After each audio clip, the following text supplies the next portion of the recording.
بھی نہیں. اتباع کیا؟ اتباع پیچھے پیچھے چلنے کو کہتے ہیں.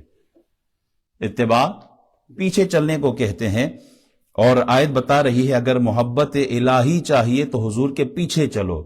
بھائی بن کر برابری کا دعویٰ نہ کرو، بھائی بن کر برابر نہ آؤ، نہ ہی آگے بڑھنے کی کوشش کرو. مفتی احمد یار خان نعیمی رحمۃ اللہ علیہ نے بڑے آسان انداز میں سمجھایا.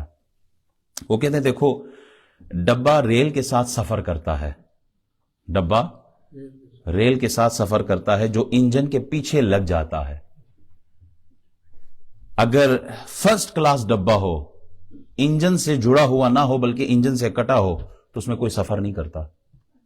فرسٹ کلاس ہے، اس کا کوئی کرایہ بھی نہیں دیتا. فرسٹ کلاس ہے، اے سی لگا، سب کچھ ہے، بس صرف انجن سے لگا نہیں ہے، کڑی نہیں ملی. آپ کہتے ہیں کسی کام کا نہیں ہے، یہ تو اسی جگہ ہی کھڑا رہے گا، منزل پہ نہیں پہنچائے گا مجھے. تھرڈ کلاس ڈبہ ہو، انجن کے ساتھ اس کی کڑی لگی ہوئی ہو، آپ پیمنٹ بھی کرتے ہو، آپ اس میں سفر بھی کرتے ہو. کیوں؟ آپ کہتے ہو یہ منزل پہ مجھے پہنچائے گی. تھرڈ کلاس ڈبہ ہو، صرف کڑی لگی ہوئی ہو، آپ کو چھوڑے گا نہیں، آپ کو منزل پہ پہنچائے گا، کیونکہ انجن کے ساتھ لگا ہو. صرف سمجھانے کے لیے یہ بات ہے. آپ کی دل کی کڑی گنبد خضرا سے ملی ہے، آپ منزل پہ پہنچ جاؤ گے.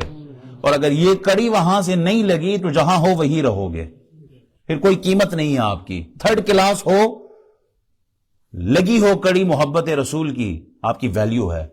فرسٹ کلاس آپ ہو، کڑی ملی ہوئی نہ ہو، جتنا علم پڑھا سارا منہ پہ مارا جائے گا. ابلیس نے بہت کچھ پڑھا تھا، کڑی نہیں ملی تھی. تو اتباع کے لیے کڑی کا ملنا بھی ضروری ہے. اللہ تعالی ہمیں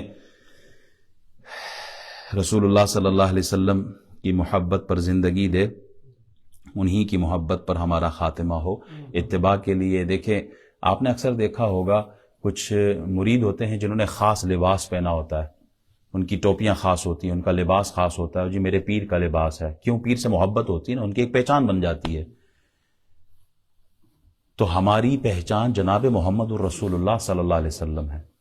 ہم اپنی جو عادات ہیں، اطوار ہے، رسم و رواج ہے، غمی خوشی ہے، کاروبار، تجارت، حلال حرام، یہ ساری چیزیں اتباع مصطفیٰ میں کرنی ہے.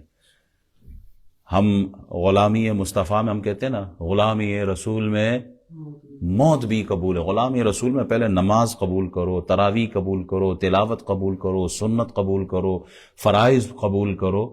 موت تو ویسے بھی آنی ہے، کون بچ سکتا ہے موت سے؟ غلامی رسول میں موت بھی، موت نہیں، پہلے کہو غلامی رسول میں زندگی قبول ہے، میں نے زندگی گزار کے دکھانی ہے. اللہ تعالیٰ نے ہم سے زندگی کے بارے میں سوال کرنا